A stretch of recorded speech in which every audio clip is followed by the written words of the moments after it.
Now we differentiate the living and non-living, the characteristic feature of the living beings.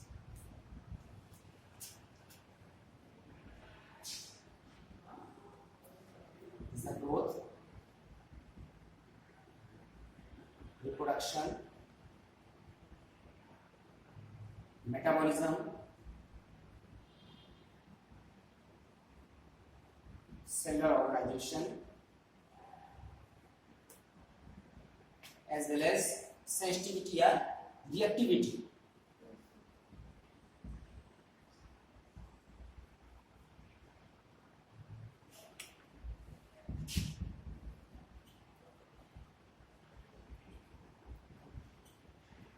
Adaptation,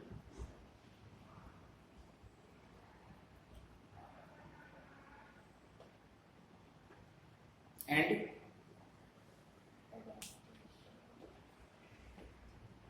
any other characteristic feature of the living being? Sir self awareness और sensitivity भी आ जाएगा. Yes.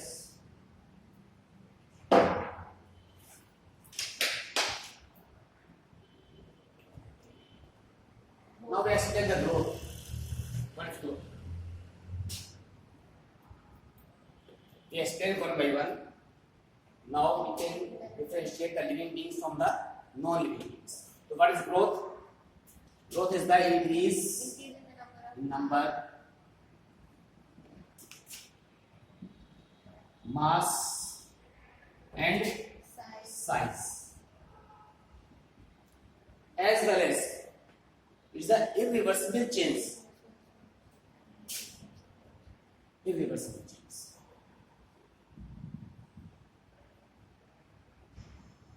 Do you know what is reversible and irreversible? What is reversible and irreversible? आपने हिंदी में पढ़ा है. क्या कहते हैं रिवर्सिबल को? उत्क्रमणीय कहते हैं. क्या कहते हैं? उत्क्रमणीय, रिवर्सिबल. ये growth is the irreversible change. एक बार नंबर, साइज और मास में अगर इंक्रीज हो जाए तो ये वापस नहीं चेंज नहीं हो सकता. ठीक है? That's called the growth. As well as it is intrinsic in nature. Growth कैसा होगा? Intrinsic. Intrinsic means internal growth, self से ग्रोथ हो रही है. ठीक है? अगर यहाँ पर जो है डस्ट डिपॉजिट हो जाती है स्टेबल के ऊपर, that is called the extrinsic growth. External growth है स्टेबल का. अगर बहुत दिन तक ये रूम बंद रहता है तो डस्ट चारों इकट्ठा हो जाती है. ठीक है ना? दैट इज एक्सटर्नल या extrinsic growth. But in the living beings growth is intrinsic. As well as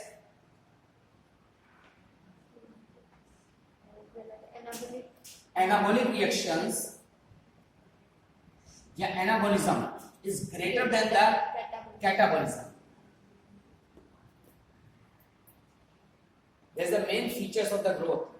कि anabolism is the formation of the complex compound from the simpler is called the anabolic reactions. ठीक है? Example, protein synthesis as well as photosynthesis. In some okay. प्रकाश संश्लेषण में आप देखिए CO2 और जल की सहायता से कॉम्प्लेक्स कंपाउंड मींस ग्लूकोज बन रहा है. तो यहां पर भी एनाबॉलिक रिएक्शंस में एना मींस होता है टू सिंथेसाइज या फॉर्मेशन. तो सिंथेसाइज या फॉर्मेशन का मतलब है सिंपल कंपाउंड से कॉम्प्लेक्स कंपाउंड का बनना. तो ये एनाबॉलिक रिएक्शन होती है. कैटाबॉलिज्म में कैटा मींस होता है टू ब्रेक डाउन. तो ब्रेक डाउन किसका होता है? कॉम्प्लेक्स कंपाउंड का होता है इनटू द सिंपल कंपाउंड्स. इसमें एग्जांपल है रेस्पिरेशन. उसमें glucose is broken down into the CO2 and H2.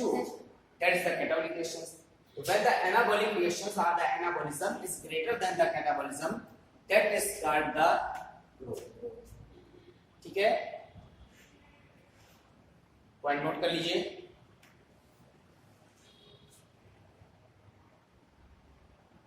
These are the characteristic properties which indicates the growth. Growth के लिए increase in number, mass and size. It is irreversible change. Growth may be intrinsic as well as anabolism is greater than catabolism.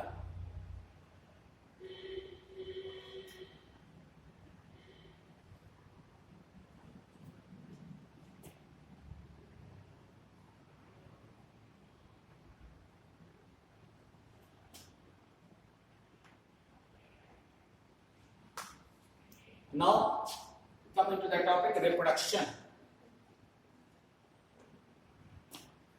What do you mean by reproduction? Process of producing young ones from a living organism. Yes, the production of the young ones is called a reproduction. What the main purpose of reproduction? जनन का जो purpose है, उद्देश्य क्या है? जनन का उद्देश्य क्या है? टू कंटिन्यू देयर स्पीशीज, अपनी प्रजाति को कंटिन्यू बनाए रखना, एग्जिस्ट रखना, it is the main function या main property of the reproduction. ठीक है, तो रिप्रोडक्शन में क्या होगा, जैसे आपके पास एक बाइसिकल है, ठीक है ना, वो बाइसिकल अभी भी एक ही है, सिंगल ही है, लेकिन कोई लिविंग बीइंग्स होता है तो रिप्रोडक्शन से ऑफस्प्रिंग प्रोड्यूस करता है, तो आपका जो नंबर है, काउंट है घर में, फैमिली मेंबर से क्या होती है, बढ़ती जाती है. तो प्रोडक्शन ऑफ न्यू वंस या offspring is called the reproduction. Metabolism ने भी आपको बताया, what is metabolism? All the reactions in the body, ठीक है, is called the metabolic reactions, and this process is called the metabolism. तो metabolism is of two types, the anabolic as well as catabolic. ठीक है ना, आपने हिंदी में पढ़ा है अपचयी और उपचयी. उपचयी कहते हैं किसको? एनाबॉलिक. ठीक है, तो जो एनाबॉलिक रिएक्शंस हैं मेटाबॉलिज्म में, इज द मेटाबॉलिज्म. उपापचय नाम सुना है आपने? जब two types, the anabolism as well as catabolism.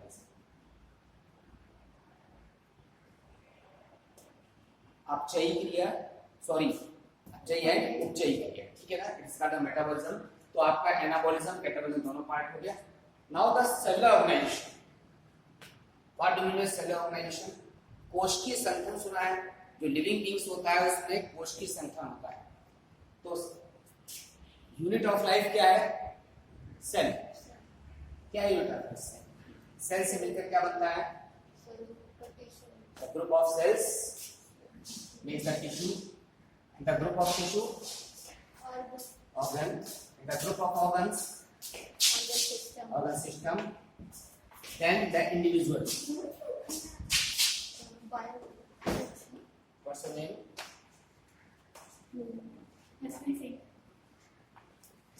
Is the cell organization. Cell is the basic unit of life. जैसे इस रूम की जो यूनिट है वो क्या है? इस रूम की यूनिट किससे मिलकर बना है? ब्रिक से मिलकर बना हुआ है, सिंगल ईट से. ठीक है, इट्स अ यूनिट. उसी तरह से जो लाइफ की यूनिट है, स्ट्रक्चर एंड फंक्शनल यूनिट, वो क्या है? सेल है. Who discovered the cell? किसने खोजा था? सेल किसने खोजा?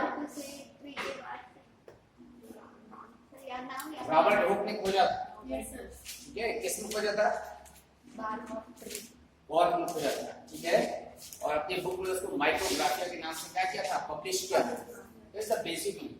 तो स्ट्रक्चर एंड फंक्शन यूनिट क्या हो गई? सेल हो गई. हम आते हैं sensitivity. How can define the sensitivity? संवेदनशीलता. जैसे आप देख रहे हैं ये टेबल है, ठीक है ना, इस टेबल पर किसी भी स्टिमुलस का कोई भी इफेक्ट नहीं होगा. ठीक है, किसी का नहीं होगा स्टिमुलस का, लेकिन हमारे ऊपर होगा. कैसे होगा? स्टिमुलस किसे कहते हैं? स्टिमुलस किसे कहते हैं? उद्दीपन हिंदी में कहते हैं. उद्दीपन. What is stimulus? बताइए, डिफाइन करिए, उसे क्या कहेंगे?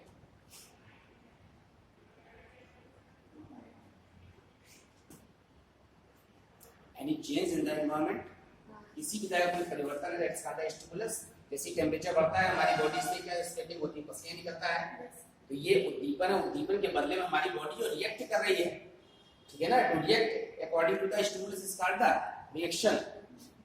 जैसे कोई ऑब्जेक्ट हमारे आंख के नजदीक आता है तो हम ब्लिंकिंग होती है, पलक झपक जाती है, ठीक है, ताकि हमारी आई को प्रोटेक्शन दे सके, उससे बचा सके.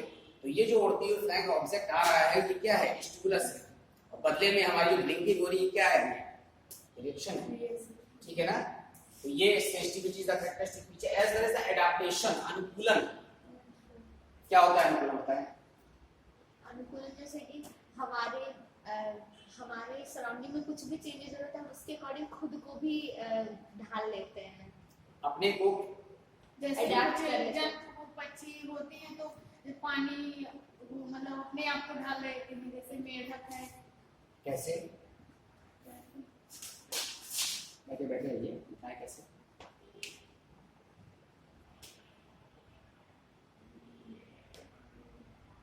Modification of our self according to the environment, ठीक है ना। जैसे कि पेड़ जो होते हैं बारिश से बाहर आ जाते हैं और वैसे तो छुपे रहते हैं पानी में ज्यादा ठंड से। उसको क्या कहते हैं, Adapt- इस फीचर्स को नो एडाप्टेशन तो है कि क्या है। इस फीचर को जरा पता नहीं। एक आपने हाइबरनेशन नाम सुना है, हाँ Hibernation. हाइबरनेशन तो कहते हैं, हाइबरनेशन एक होता है estimation. Summer sleep depression. Yes, जैसे सर मनुष्य अपने आप को ढाल लेते हैं, जैसे गर्मी hibernation is called the winter sleep. Yes sir. जैसे टेम्परेचर के अनफेवरेबल होता है तो ये जो एनिमल्स होते हैं ये कहाँ चले जाते हैं, ग्राउंड लेवल पे चले जाते हैं, अंदर चले जाते हैं, और उस कंडीशन में जितनी भी मेटाबॉलिक रिएक्शंस होती है वो स्लो हो जाती है, ठीक। फिर उनको डाइजेशन के लिए फूड कहाँ से मिलता है, एनर्जी के लिए फूड कहाँ से मिलता है, they use the energy stored from the stored fat beneath the skin। जो स्किन के नीचे जो स्टोर है एनर्जी या फैट के फॉर्म में, उसको एनर्जी मिल रही है उससे। तो एस्टिमेशन क्या है, that is called the summer sleep. Summer sleep में ऐसा होता है। These are the characteristic feature of the living beings, ठीक है। अब आते हैं ब्रांचेस ऑफ बायोलॉजी।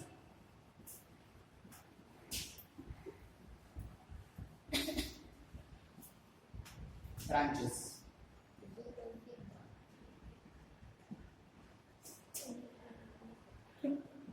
कौन सा है अपना वाला? नहीं बताएं ब्रांचेस में किसी भी ऑर्गेनिज्म को एडेड इज अ प्लांट और एनिमल, उसका हमें एक्सटर्नल स्टडी करनी, ठीक है। एक्सटर्नल स्टडी की ब्रांच क्या होगी, that is called the morphology. नाम सुना है? मॉर्फोलॉजी हिंदी में क्या कहते हैं, बाह्य आकारिकी। क्यों कहते हैं, क्योंकि मॉर्फोस मींस होता है external form, logy is the plural of logos। Write down the morphology। Morphos means external form, the logi is the plural of logos means study, the study of external forms। बाह्य संरचना का अर्थ है,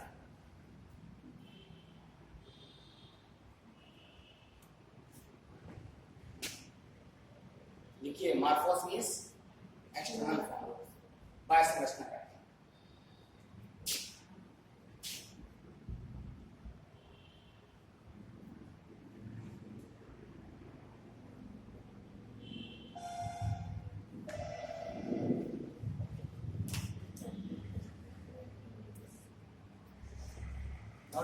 Second is anatomy। What do you know anatomy? Anatomy means internal। The internal form is आंतरिक संरचना का है, it's called the anatomy।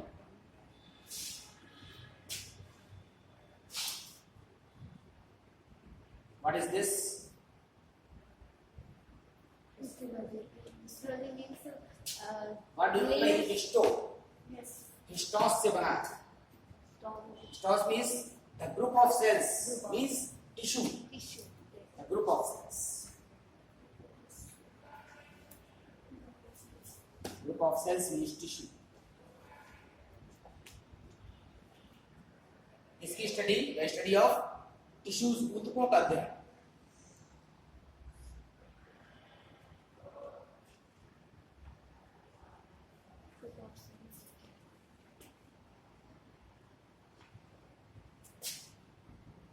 Now cytology। Logy is the plural of logos। What do you know as? Psychology is cells. Yes, Cells. cyton means cell, the study of cell। Cells.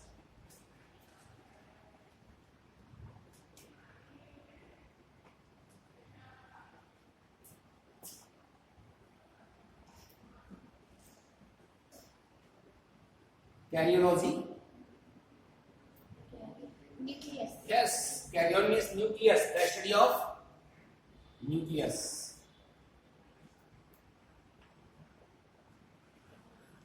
Carrion is made up of carrion, तो उसमें क्या आ गया, nucleus आ गया। हम इसको ऐसे लिख सकते हैं, carrion means nucleus. So the study of nucleus.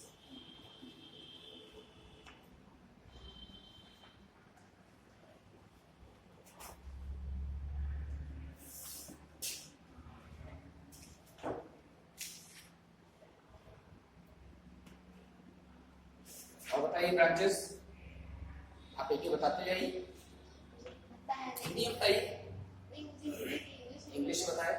लेकिन सर याद नहीं आ रही, पता कौन सा है। एक्सटर्नल स्ट्रक्चर हो गया, इंटरनल हो गया, टिश्यू लेवल पे हो गया, सेल हो गया, न्यूक्लियस हो गया। न्यूक्लियस से छोटा क्या होगा? जो भी नहीं छोटा ले कुछ और लिख सकते हैं, क्या लेंगे बताएं। किसकी स्टडी, स्किन, इसके ले लीजिए डर्मेटोलॉजी, आईज, ऑप्थेल्मोलॉजी, डर्मेटोलॉजी इसका study of skin, eyes, okay. Ophthalmology. You know the word angiology, circulation नाम सुना है, परिसंचरण, परिसंचरण तंत्र, एंजियोलॉजी लिख लीजिए, the study of circulatory system, परिसंचरण तंत्र का अर्थ है।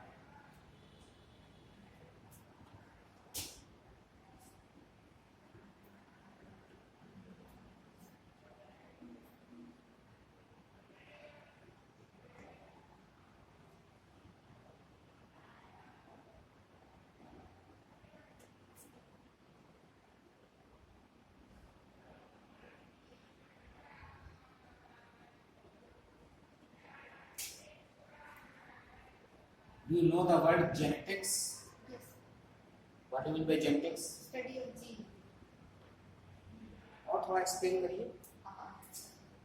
Genetic, There are two words, genetics as well as heredity. heredity. What is the difference between the genetics and heredity? Heredity मतलब होता है कि जेनेटिक कैरेक्टर का Yes. पास होना जनरेशन टू जनरेशन, वो होता है हेरिडिटी। और जेनेटिक्स होता है उनकी study.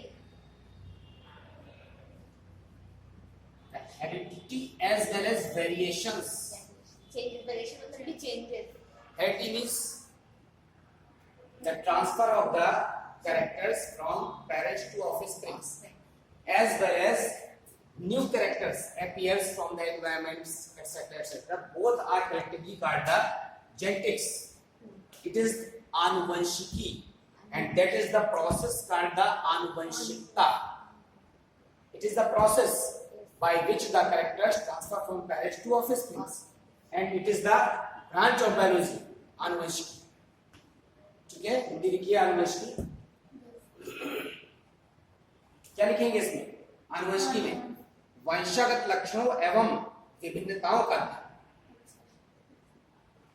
The study of hereditary characters as well as variations, वंशागत लक्षणों का विभिन्नताओं का।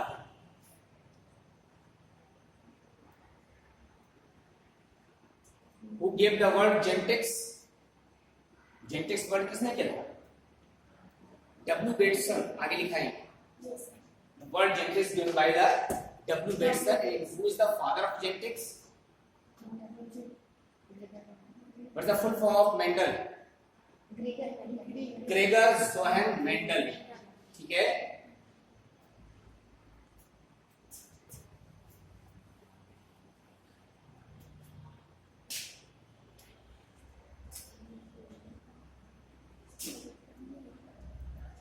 Ethology, the study of animal behavior, जंतु व्यवहार का। आप डिस्कवरी चैनल देखते हैं, बहुत सारे लोग जो है जितने भी एनिमल्स हैं, प्लांट्स हैं, उनकी स्टडी कंटिन्यू करते रहते हैं, कैसे रिप्रोड्यूस करते हैं, कैसे बिहेव करते हैं, ठीक है ना, कब कैसे मीटिंग होती है। That is the animal behaviour, the study of animal behaviour.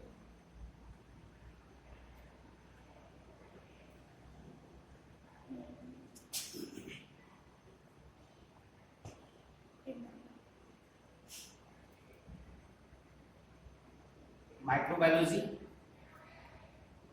Micro means tiny part, small, इसका अध्ययन बायो मतलब सूक्ष्म जीवों का, the study of microbes called microbiology. Right down microbiology, the study of microbes, हम हिंदी में कहते हैं सूक्ष्म जीवों का अध्ययन। सूक्ष्म जीवों के नाम बता सकते हैं? बैक्टीरिया, यस, एंड सहवाल, या algae, some algae, not all algaes, ठीक है। तो बैक्टीरिया है, वायरस है, रिकेट्स, माइकोप्लाज्मा है। माइकोप्लाज्मा नाम सुना है? Smallest cell, PPLO, what is the full form PPLO? पता है इसका मतलब pleuro pneumonia like organism, that's how the PPLO is the full form, ठीक है। इज द स्मॉलेस्ट पार्ट, अध्ययन। Logy means study,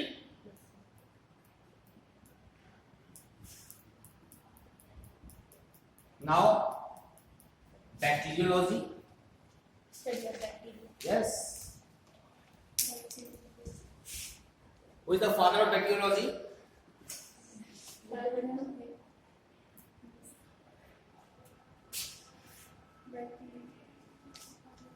Antony von Leeuwenhoek is the father of bacteriology. And who is the father of microbiology? Louis Pasteur, who gave the germ theory of disease, is called the father of microbiology. The father of bacteriology, Antony von Leeuwenhoek.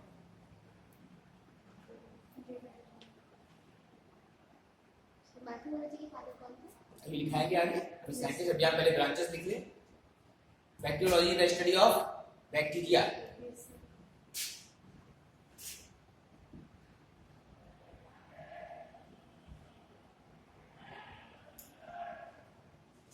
Now the virology, study of virus, या study of virus. पूरा world परेशान है Covid से, ठीक है ना। तो virus the living और non living? living, non-living, depends on surrounding. No, not the surroundings. अगर सब यहाँ How can you explain that the viruses are living or non-living? One characteristic feature which indicate that is the living. ये जिस भी host में जाते हैं तो उसका डीएनए जो होता है वो मतलब डीएनए जो इसका मैकेनिज्म होता है मतलब प्रोटीन उसको कंट्रोल कर लेते हैं। That is the living feature. And the another non-living feature of the virus? जो डीएनए होता है मतलब Non-living feature of virus, who shows that the viruses are non-living. देखिए viruses का अगर connecting link है, living और non-living है, तो हमको एक एक दो दोनों फीचर्स बताइए जिससे इंडिकेट हो कि ये लिविंग है नॉन लिविंग। लिविंग के उन्होंने बता दिया कि जिस भी होस्ट में जाते हैं उसके मैकेनिज्म को, उसके ट्रांसक्रिप्शन को, उसके ट्रांसलेशन को पूरी तरह से कंट्रोल कर लेते हैं, ठीक है। अब आप बताएं इसमें नॉन लिविंग फीचर क्या है वायरस का? Outside the host they act as a crystal. Yes sir, host के बाहर, होस्ट जानते हैं क्या होता है? जैसे आप हमारे घर में कई दिन आकर के बने रहें, ठीक है ना, तो हम होस्ट हो गए, आप क्या हो गए? पैरासाइट, ठीक। आप पैरासाइट हैं क्योंकि आप हमारे ऊपर आकर के हमारा क्या कर रहे हैं? क्या कर रहे हैं? न्यूट्रिशन एब्जॉर्ब कर रहे हैं हमसे। Para means other side means क्या करना? प्लेस। तो उसी तरह से वायरस है, ये आउटसाइड द होस्ट, होस्ट के बाहर क्या है? ये जस्ट लाइक द क्रिस्टल। और क्रिस्टल का जो है कैरेक्टरिस्टिक फीचर क्या होता है? नॉन लिविंग होता है। आप थाउजेंड्स ऑफ ईयर्स तक रख सकते हैं, जैसे नमक शक्कर क्रिस्टल हम लोग रखे रहते हैं, उसका वायरस भी रखे जा सकते हैं। ये सबसे डेंजरस प्रॉपर्टी नहीं मरते हैं। सबसे डेंजरस प्रॉपर्टी क्या है? ये कि क्रिस्टल है, इनएक्टिव है, टेम्परेचर का कोई फर्क नहीं पड़ रहा है, इसीलिए इनको बायोवार के रूप में यूज किया जाता है, बायो वेपन के रूप में। किसी भी दूसरी कंट्री में हमको अटैक करना है तो बायो वेपन के जैसे जो लिविंग ऑर्गेनिज्म होते हैं उनके एक निश्चित टेम्परेचर पर डेड जाते हैं, लेकिन ये जो वायरस है ये क्रिस्टल के फॉर्म में भी, ठीक है। एक और फीचर बताइए इसका नॉन लिविंग का वायरस का। ओनली डीएनए आर है, नॉट बोथ, दो में से एक होता है। नॉन सेल ऑर्गेनाइजेशन, कोशिकीय संगठन नहीं होता, ठीक है ना। सेल ऑर्गेनिज्म नहीं होते, mitochondria, Golgi, etcetera etcetera, endoplasmic reticulum, ये सब नहीं होते। एक ये फीचर हो गया नॉन लिविंग, सेल ऑर्गेनाइजेशन नहीं हो रहा है। लिविंग फीचर एक उन्होंने बताया कि होस्ट को पेनिट्रेट कर सकते हैं, होस्ट में इन्फेक्शन कर सकते हैं, और इसके अलावा इनमें न्यूक्लिक एसिड पाया जाता है। न्यूक्लिक एसिड है या तो डीएनए होता है तो डीएनए वायरस है, है तो आरएनए वायरस है, दोनों नहीं, ठीक है। और इसके अलावा कोई और ऐसा कैरेक्टरिस्टिक फीचर लिविंग का वायरस का, ज्यादा पार्टिकल्स ऑफ द न्यूक्लियोप्रोटीन, क्या कहते हैं न्यूक्लियोप्रोटीन के कण। वायरस में कल दो ही चीज होती है, न्यूक्लियोप्रोटीन, न्यूक्लियो माने न्यूक्लिक एसिड, आइदर डीएनए आता आरएनए, प्रोटीन होती है, प्रोटीन का कैप्सिड, ठीक है। तो nucleic acid just wrapped around the, nucleic acid है just wrapped around the protein, protein का क्या नाम है capsid, and the unit of capsid is called capsomere. तो वायरस हम बाद में डिटेल में पढ़ेंगे, तो वायरोलॉजी। और बताएं, सोचिए बहुत सारी ब्रांचेस हैं। अच्छा ये क्या है, ये what is this, ceiling of the roof, कपाल, ये पूरा इसका है खोपड़ी, ये पूरी हम केवल यहां पर इसको टच कर रहे हैं, ये क्या है कपाल है। तो study of craniology,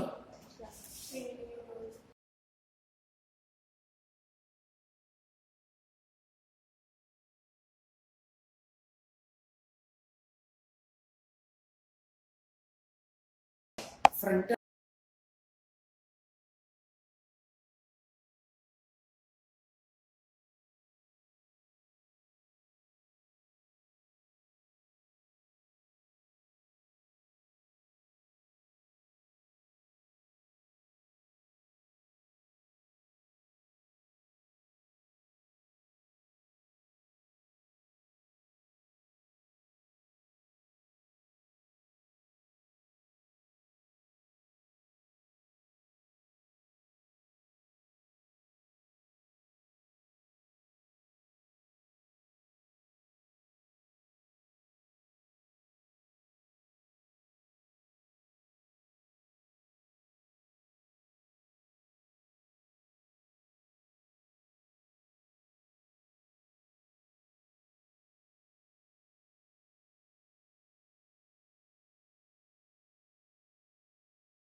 energy release हो जाएगी।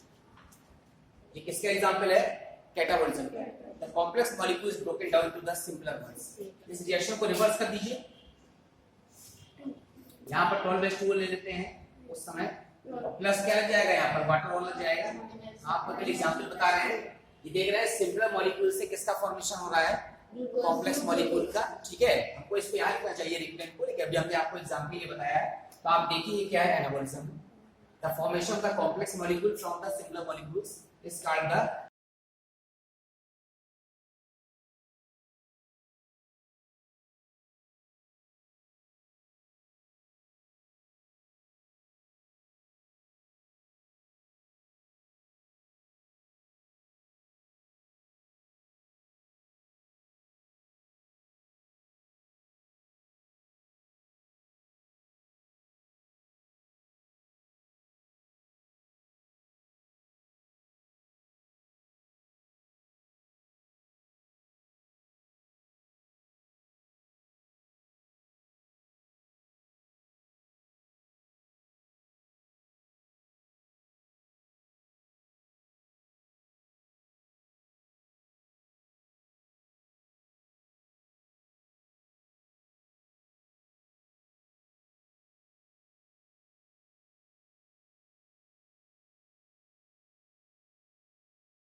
मतलब होता है globin. Globin means globe. Globe से समझ में आता है ग्लोबुलर प्रोटीन, एक गोलाकार प्रोटीन। आपने पढ़ा होगा टाइप्स ऑफ प्रोटीन अपने कोर्स में। एक प्रोटीन होती है कौन सी? गोलाकार। मायोग्लोबिन, हीमोग्लोबिन, जिसमें ग्लोबिन लगा है तो वो प्रोटीन का जो शेप है। तो आप ये देखिए हीमोग्लोबिन में हीम मींस आयरन होता है, globin is a type of protein, circular protein को कहते हैं। ठीक।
और ये जो ऑक्सीजन है get it diffused out into the cell.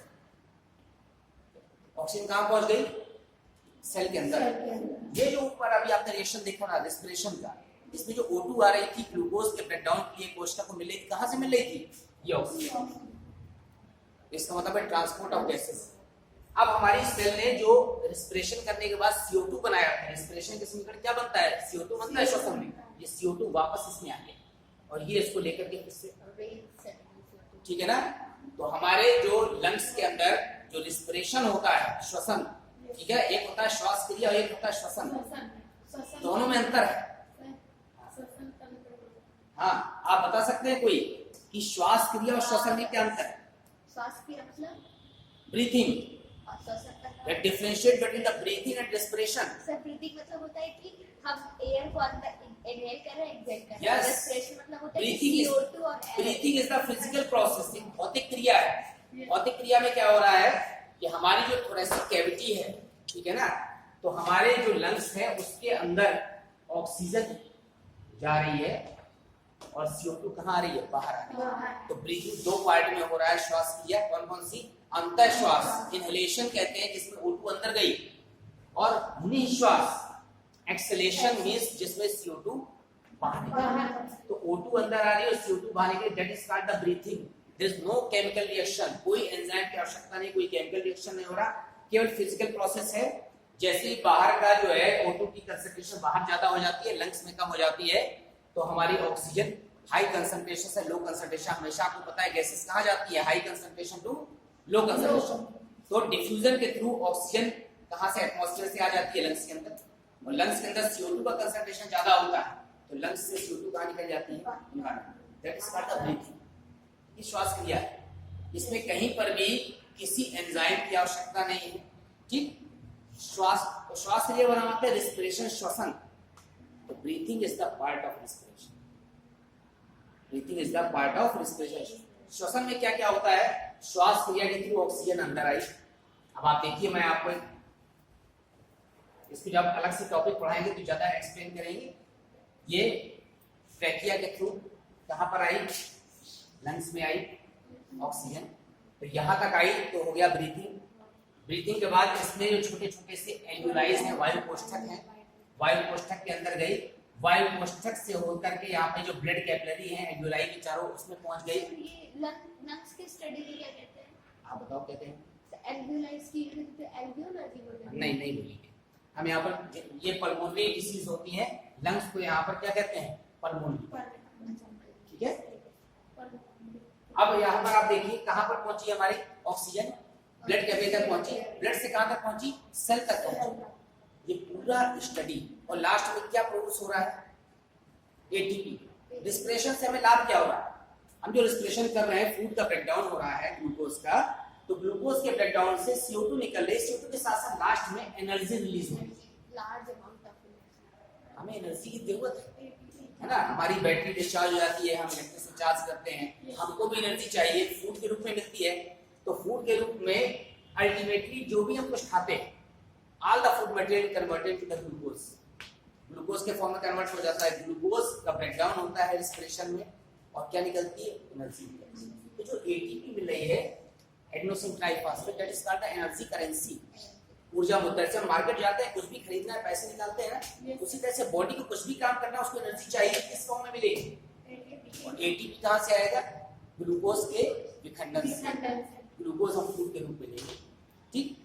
तो आप देखिए कि जब भी कोई पेशेंट बीमार होता है, ठीक है, पेशेंट को बीमारी होता है, हॉस्पिटल में पहुंचा, अब उसको बहुत वीकनेस है, तो डॉक्टर तुरंत क्या देता है? डॉक्टर तुरंत क्या देता है? इमीडिएटली उसको एनर्जी देने के लिए क्या देता है? ग्लूकोज की ड्रिप लगाता है, ठीक है ना। हमको एनर्जी फैट से भी मिलती है, कार्बोहाइड्रेट से भी मिलती है। कार्बोहाइड्रेट का मतलब है ग्लूकोज, फ्रक्टोज, सुक्रोज, माल्टोज, जानते हैं ना। फ्रक्टोज फ्रूट्स में पाया जाता है, सुक्रोज हमारी शुगर में पाया जाता है, टेबल शुगर, केक शुगर, गन्ने की शर्करा में। माल्टोज, माल्ट शुगर को कहते हैं, किसे पाया जाता है? माल्टोज। माल्ट शुगर नहीं पता? मार्च शुगर सर सुना है नहीं। एक्चुअली माल्टोज जो होता है, that is the form of carbohydrate. Carbohydrate का एक रूप है, जैसे सुक्रोज गन्ने में पाया जाता है, उसी तरह से जो माल्टोज है हमारे जो फूड ग्रेन्स है उसमें पाया जाता है। ठीक है, और उसी से हम क्या बनाते हैं, हाँ उसी से हम अल्कोहल बनाते हैं। ठीक, उसी तरह लैक्टोज जो शुगर है किसमें पाया जाता है, प्रोटीन मीठी होती है। लैक्टोज शक्कर किसमें पाया जाता है, वो माल्टोज का नहीं है, वो बताएंगे। लैक्टोज किसमें पाया जाता है, दूध दूध में पाया जाता है। तो ये सब कार्बोहाइड्रेट के एग्जांपल हैं। ग्लूकोज है, फ्रक्टोज है, ये दोनों क्या है, मोनोसैकेराइड है। फिर लैक्टोज है, माल्टोज, बन जाता है ना। वो दूसरी प्रोसेस, वो फर्मेंटेशन है।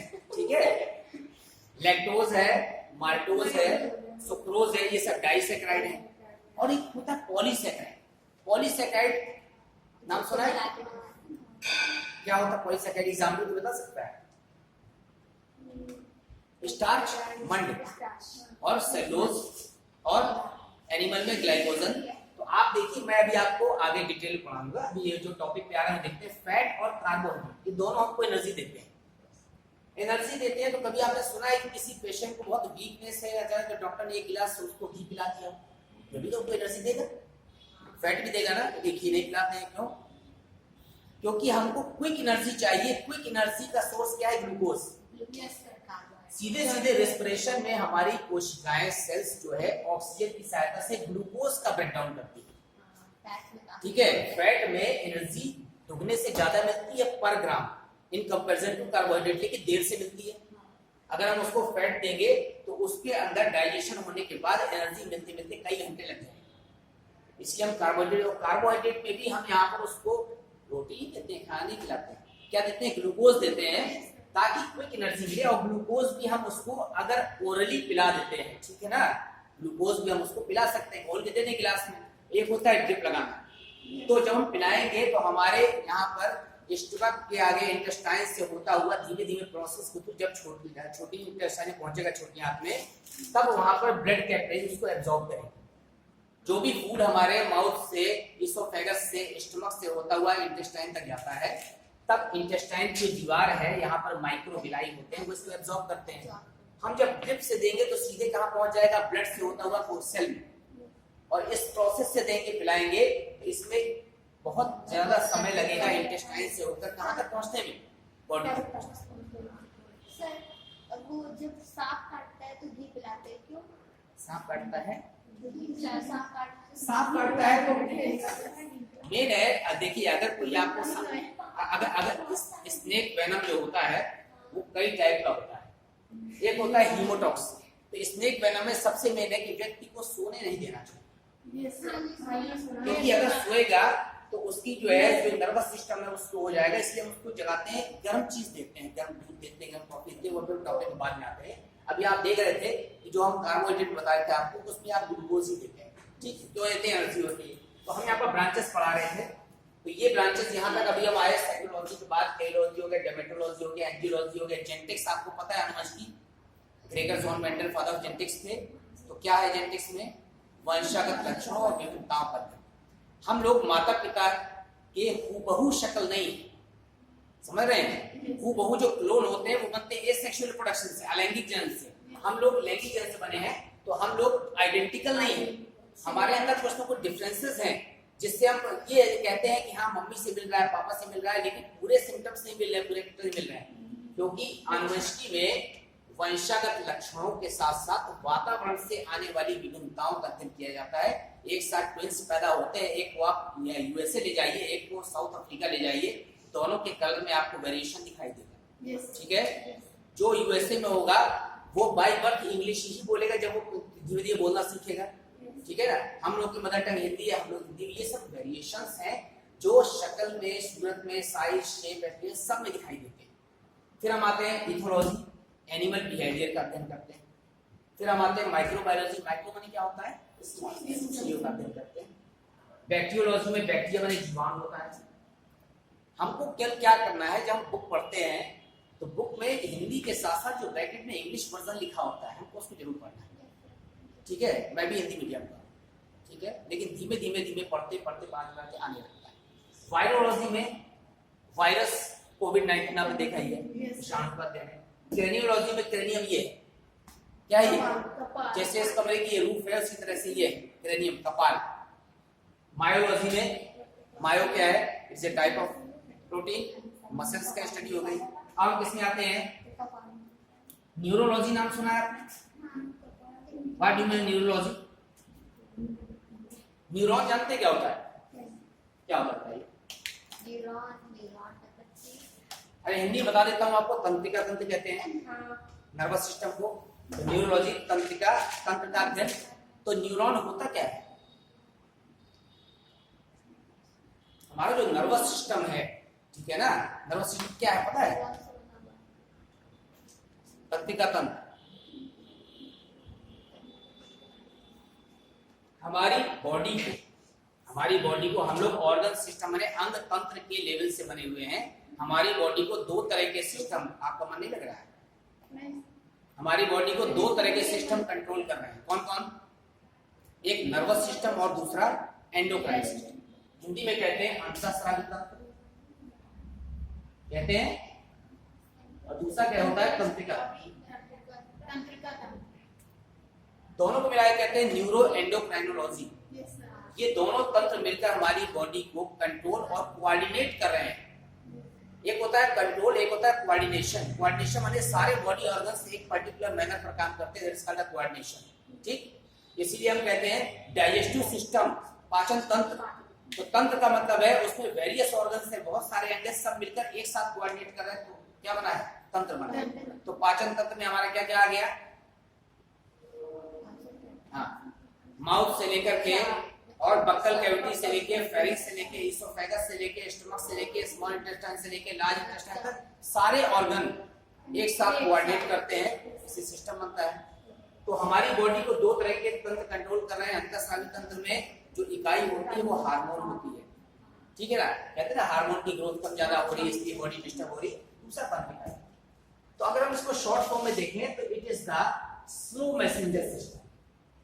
बॉडी में बहुत धीमे धीमे अगर सूचना पहुंचानी और उस इंफॉर्मेशन के अकॉर्डिंग बॉडी को काम करना है अंतःस्रावी तंत्र। जैसे बच्चे की ग्रोथ है, हमारे घर में छोटा बच्चा है, हम लोग देखते रहते हैं, हमें लगता नहीं कि ग्रोथ हो रही है, लेकिन बाहर से कोई व्यक्ति 1-2 साल बाद आता है तो कहता है अरे लंबा हो गया ये। हम उसको पर डे देख रहे हैं, हमको नहीं, क्योंकि ग्रोथ क्या है? Slow process.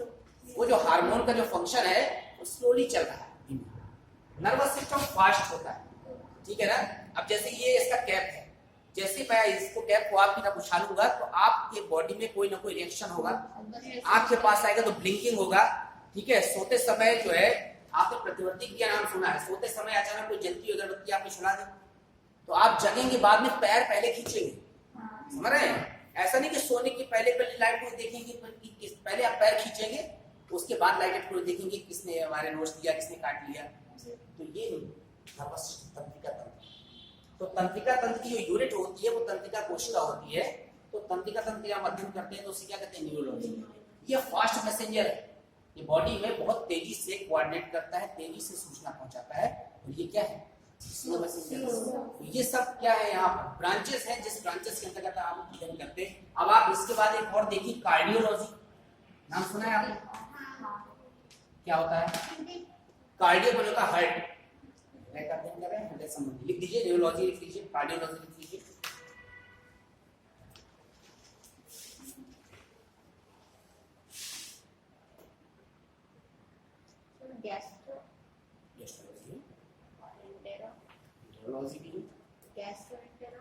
गैस्ट्रो में अंतर है, गैस्ट्रो गैस्ट्रिक वर्ड यूज होता है, स्टमक के लिए हम केवल उसकी बात करेंगे। एंट्रो में सारे नहीं,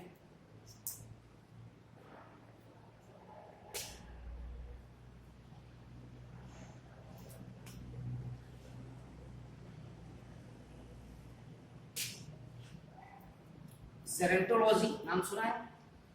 स्टडी ऑफ एजिंग। एजिंग माने धीमे धीमे जो वृद्धावस्था आ रही है, स्टडी ऑफ एजिंग लिख लीजिए, स्टडी ऑफ एजिंग।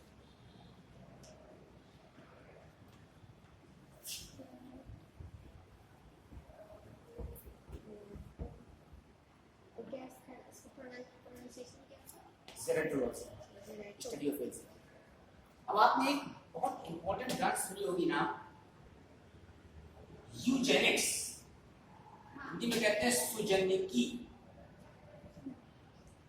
आपको बताना है व्हाट डू मीन बाय सुजनिकी। डॉक्टर फ्रांसिस गार्टन इसके फादर थे, फादर ऑफ यूजेनिक्स,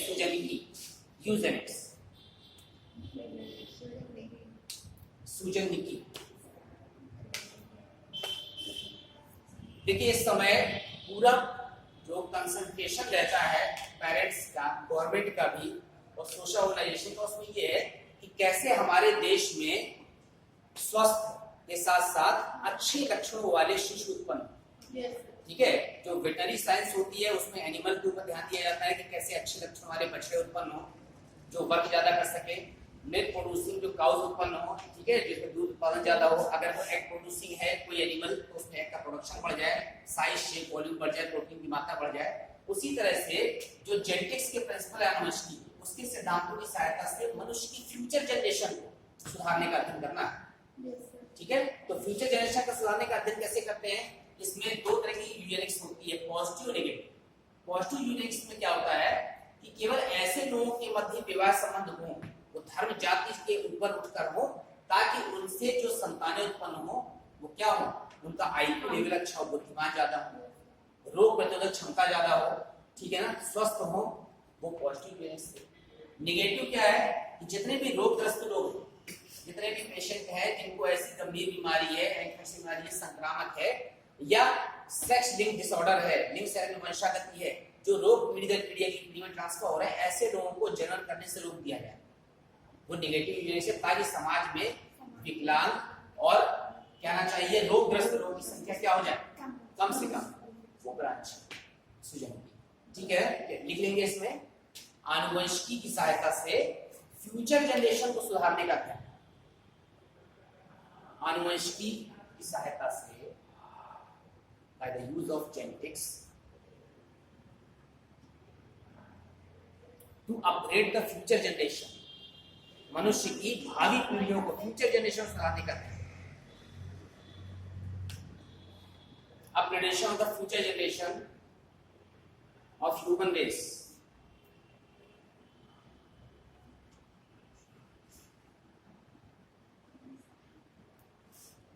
ठीक है,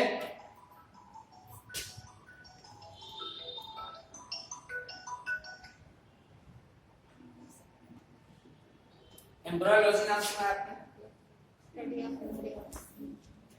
what do you mean by embryo? नहीं सुना, मैं हिंदी बता दे रहा हूँ। भ्रूण विज्ञान कहते हैं। क्या कहते हैं?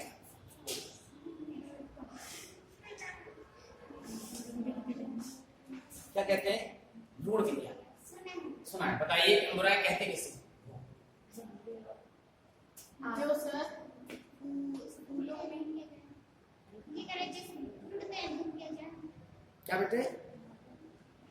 बताइए बताइए, कोई बात। भ्रूण किसे कहते हैं?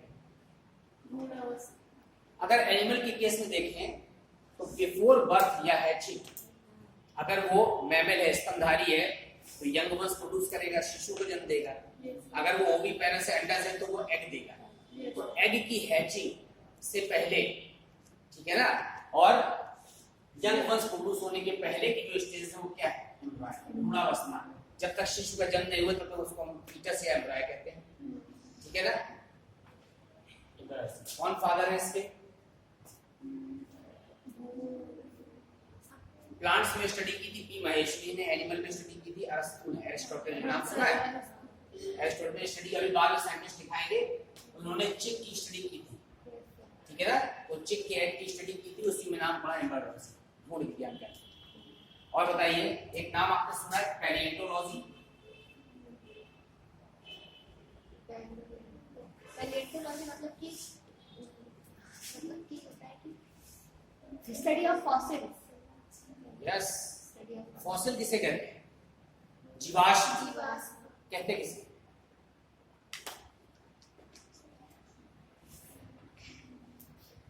बताइए, कोई बताइए आपको जीवाश्म किसे कहते हैं?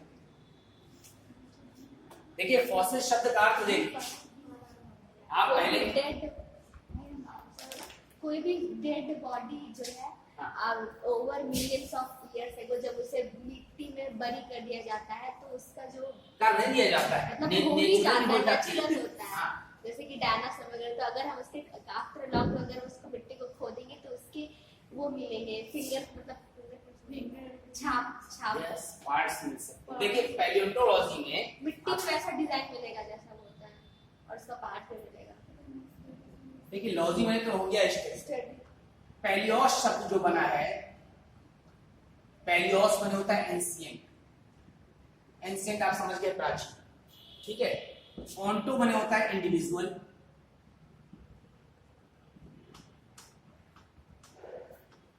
ऑन्टो मींस इंडिविजुअल माने जीव। यस अगर आपको कंफ्यूजन है कि इट इज एनिमल की प्लांट क्या, जैसे हमने कोई नाम बताया तो आपको कंफ्यूजन हो रहा है कि आइदर इट इज एनिमल है, प्लांट क्या है, ये माइक्रोऑर्गेनिज्म है, हम उसे क्या कहेंगे, ऑर्गेनिज्म कहेंगे, ठीक है ना।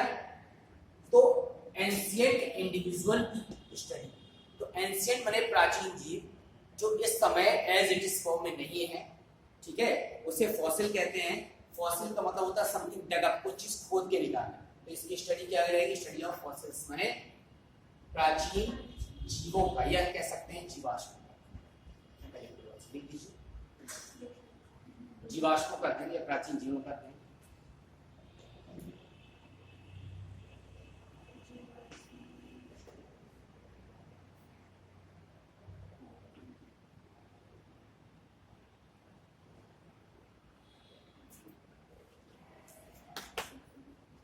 आपने ऑर्निथोलॉजी नाम सुना है? तो सुना है लेकिन पता नहीं है। स्टडी ऑफ बर्ड्स, इसका अध्ययन करते हैं, बर्ड्स का अध्ययन करते हैं, स्टडी ऑफ बर्ड्स। देख दीजिए,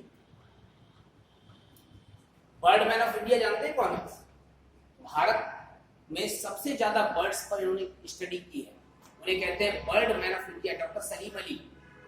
दिखाएंगे आगे, उसे बर्ड मैन ऑफ इंडिया कहते हैं। भारत का पक्षी मानव, पूरा जीवन उन्होंने बर्ड्स पर स्टडी की है और सैकड़ों बुक्स लिखी हैं डॉक्टर सलीम अली। ऑर्निथोलॉजी। एक हर्पेटोलॉजी होता है, नाम सुना है क्या?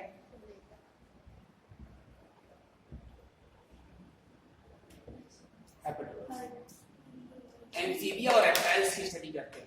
एम्फीबिया माने उभयचर, उभय माने क्या होता है, चर माने घूमने वाला, उभय माने दोनों में, जो जल और थल दोनों में रह सके वो उभयचर। एग्जांपल आपको पता है क्या है?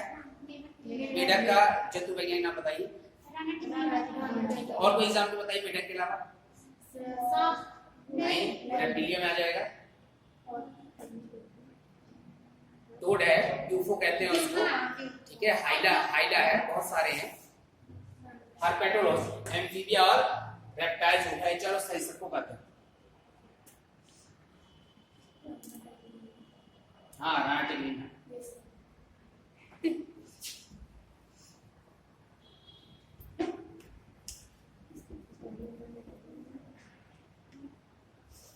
इकोलॉजी नाम सुना आपने?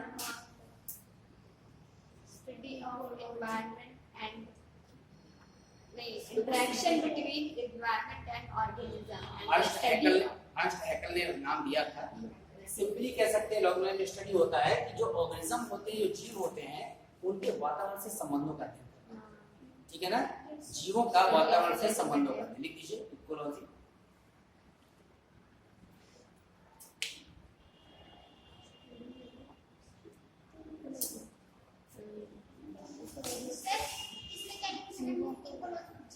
जीवों का वातावरण से संबंधों का अध्ययन।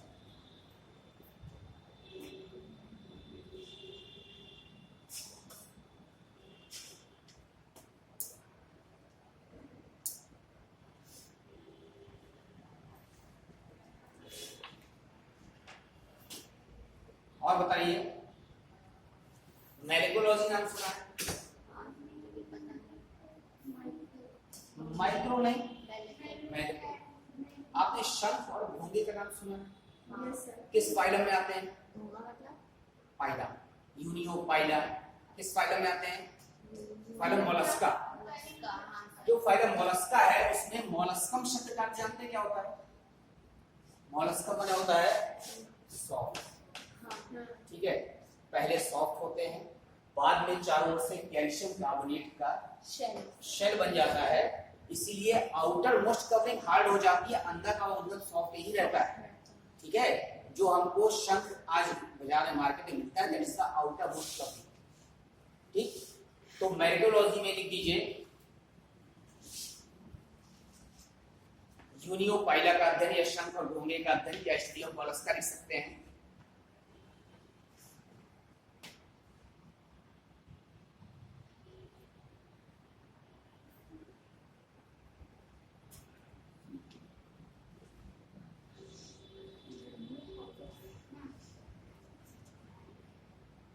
एक वर्ड यूज हुआ है कॉन्कोलॉजी।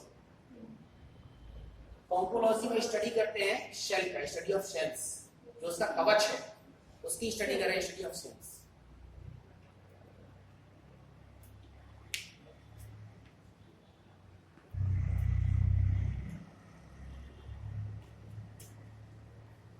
और बताएं। सर हाँ ब्लड में आयरन पाया जाता है। बिल्कुल बेटा, देख रहे हैं देखिए ब्लड में अगर ब्लड रेड है तो उसमें पिगमेंट हीमोग्लोबिन होगा। अगर ब्लड कलरलेस है, काकरोच को आप कभी मारिए तो ब्लड कैसा रहता है? कलरलेस रहता है। जो कलरलेस ब्लड रहता है उसमें जो पिगमेंट होता है वो होता है हीमोसाइनिन। हीमोसाइनिन में जो पर्टिकुलर पिगमेंट होता है वो होता है कॉपर। Yes sir. समझ रहे हैं? जो ब्लड कलरलेस होता है, काकरोच को आप कभी मारेंगे तो रेड ब्लड नहीं निकलता, जो लिक्विड निकलता है that is also the blood. देखिए वो ब्लड में जो पिगमेंट है वो कॉपर है, उसी कारण से उसका रंग कैसा है? कलरलेस है। ठीक है, उसको कहते हैं हीमोसाइनिन। स्टडी ऑफ शेल्स, कवच का कवच।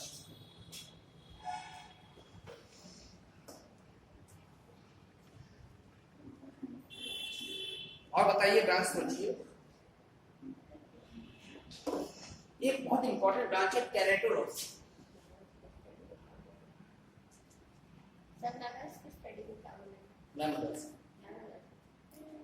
देखिए कुछ कॉमन ब्रांचेस है वो नहीं दिखा रहे हैं, जो मेन इंपॉर्टेंट ब्रांचेस है। टेराटोलॉजी आप बताएं किसको कहते हैं? सोचिए, मैं आपको थोड़ा सा क्लू दे रहा हूं। इस ऐसे जो कुछ बच्चे होते हैं इनबॉर्न, जन्मजात विकलांग लोग जाते हैं, हैंडीकैप, ठीक है ना? जन्मजात, ऐसा नहीं कोई एक्सीडेंट हो गया तो जो है टांग टूट गई तो ये विकलांग नहीं माना जाता है। इनबॉर्न देखिए इसमें इनबॉर्न डिसऑर्डर लिख दीजिए। जन्मजात अंगों की विकृतियों का study of inborn disorder of organs.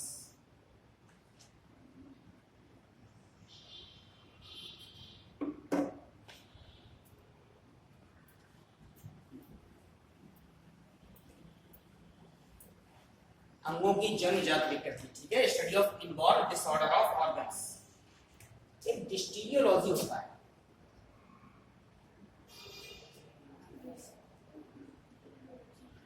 अभी आपने फॉसिल पढ़ा है, एक होता है वेस्टिजियल ऑर्गन्स, अवशेषीय, ठीक है? कौन बताएगा आप में से अवशेषीय क्या होता है? क्या नाम बेटा? आप भी नीट के लिए हैं, ठीक, बताइए डिस्टीलियोलॉजी। अवशेषीयन की डेफिनेशन बता दीजिए, आपको इसका मतलब पता चल जाएगा। अवशेषीयन मनुष्य में एक एग्जांपल बता दीजिए, डेफिनेशन बता दीजिए। अवशेषीयन का मतलब है that was functional in the past in our ancestors but not functional अब नहीं फंक्शन करते, लेकिन हमारा बॉडी प्रेजेंट है। देखिए अभी है किसी न किसी फॉर्म में, रूडिमेंट्री ऑर्गन्स के रूप में है, स्मॉलेस्ट फॉर्म में है, लेकिन अब जो है फंक्शनल नहीं है, नॉन फंक्शनल है। सर वर्टिब्रल कॉलम में जो लास्ट का जो पार्ट होता है कॉक्सियल पार्ट। और बताइए कुछ ऐसा एग्जांपल बताइए जो हमारे डाइजेस्टिव ऑर्गन्स में हो। सबने नाम पढ़ा है, क्रमिरूप परिशेषिका का नाम सुना, वर्मीफॉर्म अपेंडिक्स। हाँ सर, अपेंडिक्स। कई बार लोग कहते हैं अपेंडिक्स का दर्द हो रहा है। वर्मीफॉर्म अपेंडिक्स हमारे स्मॉल इंटेस्टाइन लार्ज इंटेस्टाइन के ज्वाइंट पर एक ऐसी स्ट्रक्चर है जो हमारे एंसेस्टर्स में डेवलप थी, क्योंकि हमारे एंसेस्टर्स क्या थे? हर्बीवोर्स, शाकाहारी थे। तो जो हर्बीवोर्स थे तो प्लांट में एक स्पेशल कैटेगरी का कार्बोहाइड्रेट पाया जाता है, उसको कहते हैं सेलुलोज। इसका मतलब वो सेलुलोज का डाइजेशन कर लेते थे, क्योंकि एक एंजाइम था उनके इंटेस्टाइन में, उसका नाम था सेलुलेज।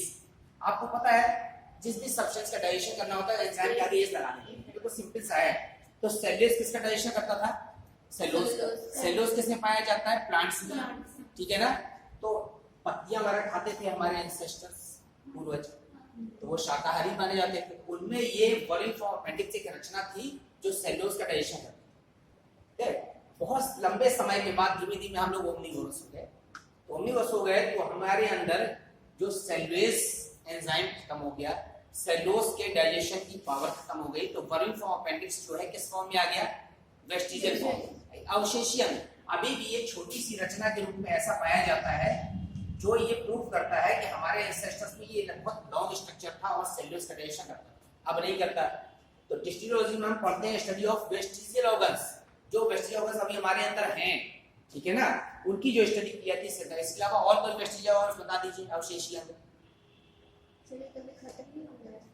अब मॉडिफिकेशन बहुत समय लगेगा, आपको पता है कि evolution is a long process, ठीक है ना। Thousands of year, millions of years में धीरे धीरे एवोल्यूशन होता है। हो सकता है लाइफ लॉन्ग बहुत आगे खत्म हो जाए, लेकिन फिलहाल अभी नहीं हुआ है। कोई और स्ट्रक्चर बताइए। विजडम की नाम सुना है? अकलदान है तुम्हारे? नहीं है? अभी नहीं हुई। अच्छा, कहाँ होती है? ये हमारा देख लीजिए, ठीक है, ये अपर जा है, ये लोअर जा है।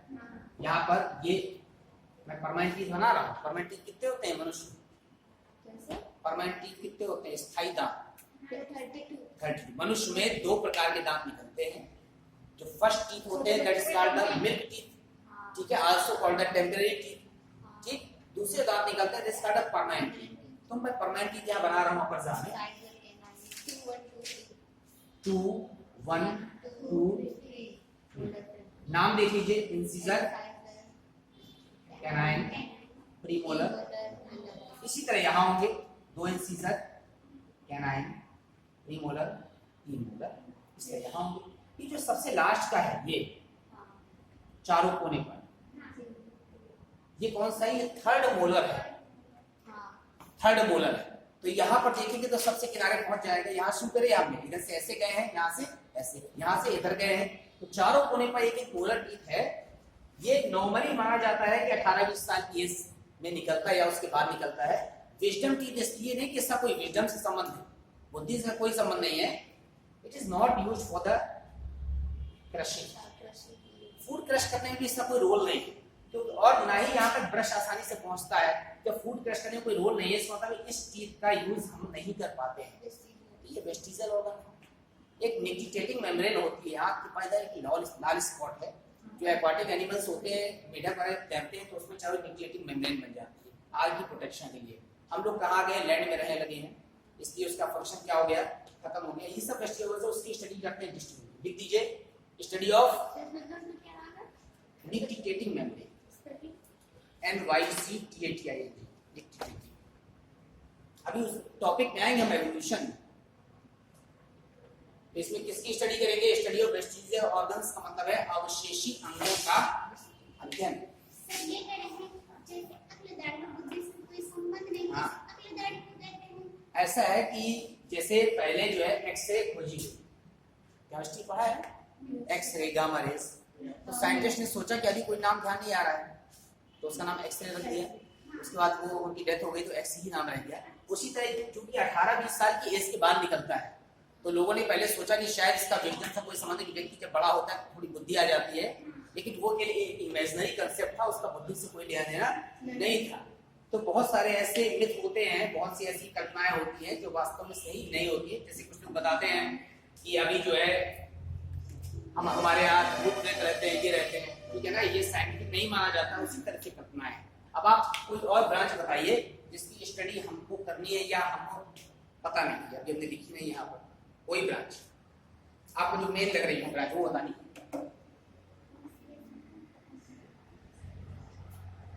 सोचिए क्या हो सकता है।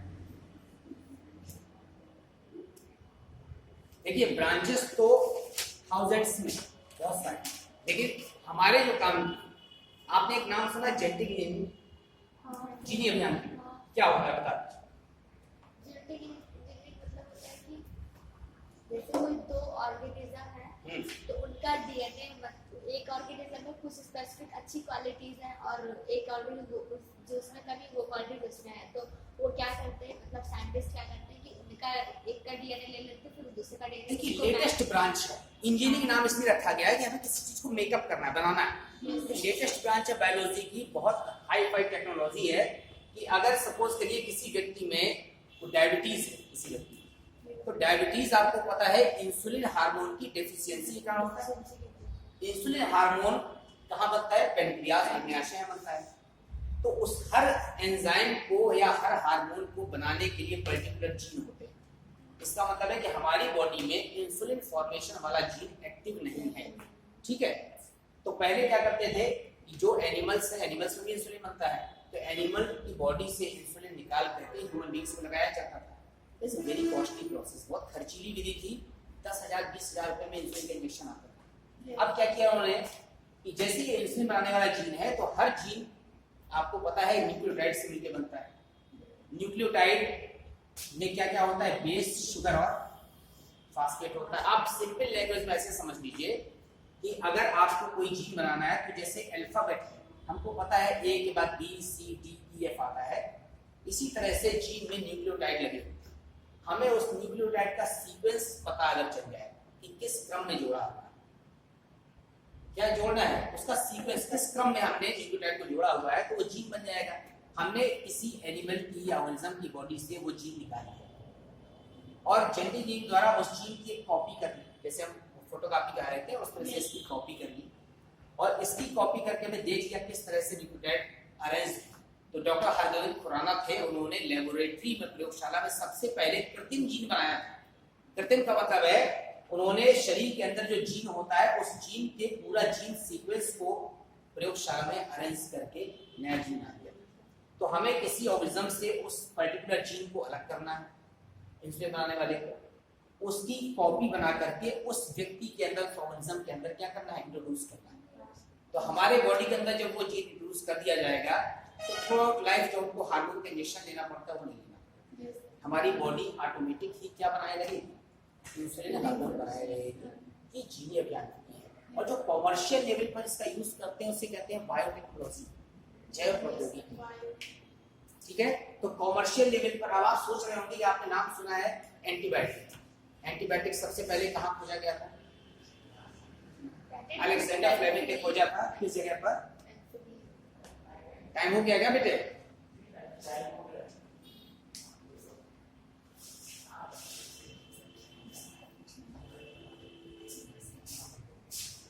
बैठ लीजिए, आपको बस 2 मिनट। एंटीबायोटिक सबसे पहले अलेक्जेंडर फ्लेमिंग ने खोजा था। पेनिसिलिन किस फंगस से प्राप्त किया था, पेनिसिलियम नोटेटम से। तो पेनिसिलियम नोटेटम जो प्राप्त किया था एंटीबायोटिक, वो पूरे वर्ल्ड में सबसे पहला एंटीबायोटिक, ठीक। तो एंटीबायोटिक जो उन्होंने प्राप्त किया, उसी एंटीबायोटिक के बाद लाखों प्रकार के एंटीबायोटिक यूज किए गए, ठीक। इसी प्रकार से हमने यहाँ पर उस एंटीबायोटिक को कॉमर्शियल लेवल पर बनाना। सपोज करिए कि ये बैक्टीरिया है, ये बैक्टीरिया हमारे लिए यूजफुल है।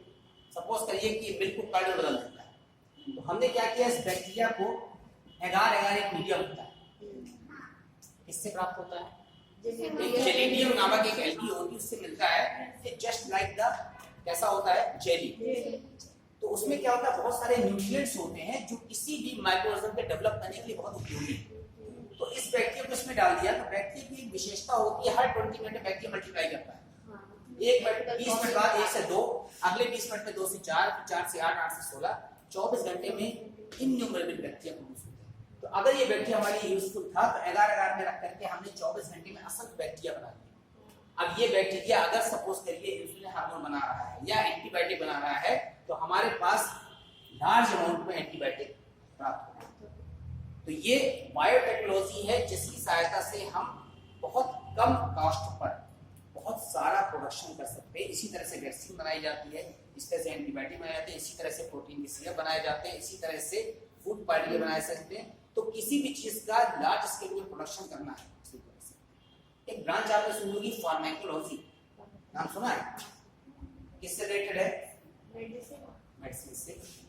एक होती है फार्माकोलॉजी, फार्माकोलॉजी, और एक होता है फार्माकोलॉजी। देखिए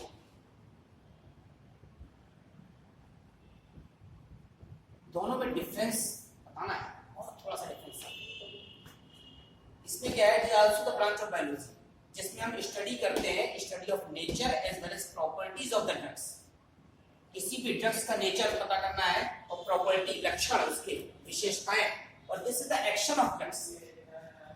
देखिए फार्माकोलॉजी में study of the action of drugs, जो दवा है उसका इफेक्ट क्या है ह्यूमन बींग्स पर या अदर ऑर्गेनिज्म पर, वो कहलाता है फार्माकोलॉजी।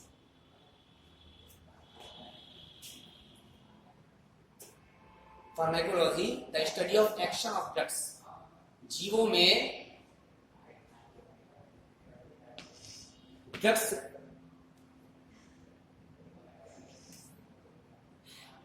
की क्रिया का अध्ययन, क्या इफेक्ट आया है उसमें। और लास्ट चीज है फार्माकोग्नोसी, इसमें लिखिए the study of nature and properties of the drugs. उसका नेचर पता करना है, किस नेचर का है, हाइड्रोजन में भी कार्बोहाइड्रेट नेचर है, प्रोटीन नेचर है, लिपिड नेचर है। Study of nature and properties of the drugs.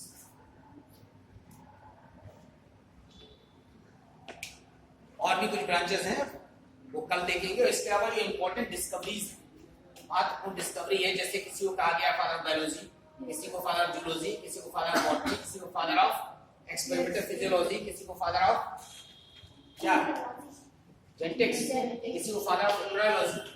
ये मेन साइंटिस्ट जो अक्सर पूछे जाते हैं। एक चीज ध्यान रखिए, बायोलॉजी में कभी साल नहीं पूछा जाता है। किस साल में किसी का, जैसे ये हिस्ट्री वाले पढ़ते हैं, हमको वो नहीं पढ़ना है, हमको केवल नाम याद करना है। अगर हमको पता है अलेक्जेंडर फ्लेमिंग ने पेनिसिलिन खोजा था, तो किस ईयर में खोजा था हमको वो नहीं पढ़ना, किस ऑर्गेनिज्म से खोजा था, ठीक, और उसका क्या यूज है, ये हमको बायोलॉजी पढ़ना है। बहुत सारे लोग याद करते रहते हैं रॉबर्ट हुक ने 1664 में सेल खोजा था, हमको ईयर नहीं पढ़ना, कभी ईयर नहीं आता है। तो जो इंपॉर्टेंट डिस्कवरीज हैं, ठीक, और कुछ जो ब्रांचेस, रेस्ट वो करते हैं। सर ये कहना है बुक्स लेने की किसकी लें? देखिए बेटा, बुक्स तो बहुत सारे